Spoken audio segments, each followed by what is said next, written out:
Avdullah Hoti ka dalë kundër shefit të tij të partisë Lumir Abdigjiku. Hoti ka befasuar me qëndrimin publik duke kërkuar udhëheqje të re brenda LDK-s.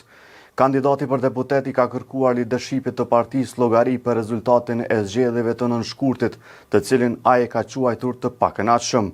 Ish-kryeministri i Kosovës ka listuar disa arsye pse LDK-s i duhet një udhëheqje e re: personalizimi i fushatës zgjedhore, përbërja e listës, renditja e kandidatëve në listë, paraqitja dhe favorizimi medial i një liste të ngushtë të kandidatëve të LDK-s janë disa prej arsyeve që Hoti i ka shprehur në një postim në Facebook. Krejt këto sipas tij kanë dëmtuar kohezionin e brendshëm partijak me gjithë përpjekjet e gjithë neve për t'i tejkaluar ato pakënaqësi, ka thënë Avdullah Hoti.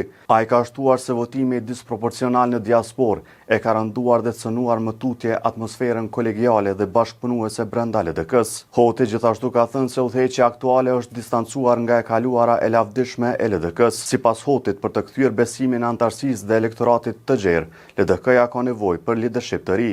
Nuk ka rrugë tjetër për rikthimin e besimit në LDK, ka thënë ai.